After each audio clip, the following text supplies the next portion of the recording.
Containment is one of the most critical pivot points in an investigation. It is basically where we stop the bleeding. But here's the hard truth. In a major incident, the fire isn't just in one room, it's moving through the vents. It's under the floorboards, and it's sometimes even changing shape. This means that sometimes for the incident commander, it isn't a simple on and off switch. It is a series of brutal trade-offs and decision-making that requires leadership buy-in and support. Today we're going to look at 3 common containment strategies, the pros and cons and challenges that come with each of these strategies. Strategy number 1, the kill switch. The most instinctive reaction is to pull the plug, disconnect the infected system or the entire data center from the internet. The pros, it is basically immediate and absolute. It stops the data exfiltration instantly and prevents the threat actor from sending new commands into your network. The cons, you're effectively doing the attacker's job for them by triggering a self-inflicted denial of service, which might bring your system or business at a complete stop. It alerts the adversary that they've been caught, which with some threat actor types might not work in your advantage when you're trying to isolate too fast before understanding how far the threat actor has actually penetrated into your network. And finally, if you pull the power plug, you might destroy important volatile forensic evidence. Strategy number 2, sandboxing or host or network isolation. This involves moving the affected systems to a quarantine VLAN or using an endpoint solution that provides host isolation features.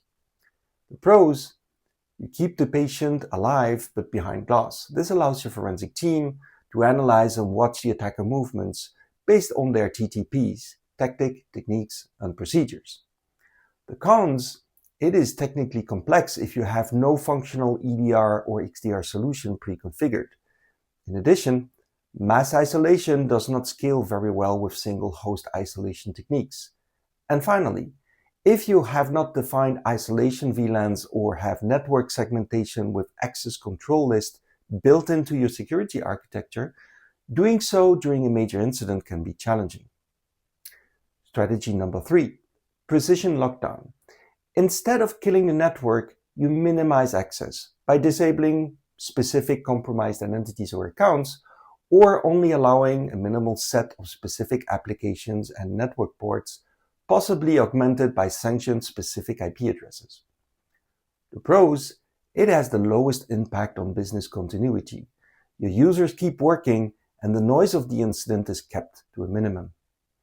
The cons, it's like playing a whack-a-mole game. If the attacker has established multiple persistence hooks, which they usually have, you might only be cutting off one of their many ways into the network while they continue to be able to operate in the shadows.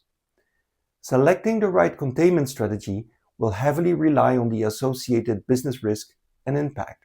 For example, every minute the system is down, the company loses money. Every minute it stays up, the company loses data. As in IC, you might also face things like what we call paralysis by analysis. This is where executives will push for uptime and security teams will be pushing for lockdown. Your job is to find the middle path.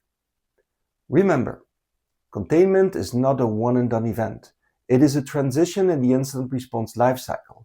You start off with initial containment based on very little information and or indicators of compromise. And while you're doing analysis, you'll start to develop your ongoing containment strategy with the end goal to buy yourself enough time to start the eradication.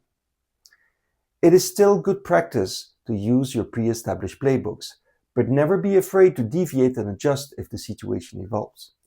Because in a major incident, the only thing more dangerous than a bold move is no move at all. Now, you might ask me, what is the right containment strategy, Koen? Well, the thing is, it depends, as I've always said a lot in incident response and incident command. So the best advice I can give you in this particular use case is to sit around the table with your leadership and your subject matter experts, discuss containment options and containment strategies, basically get your approval and mandate in advance of what those containment strategies are that leadership and the business is willing to accept, document them in your incident response plan in your playbooks, and get going.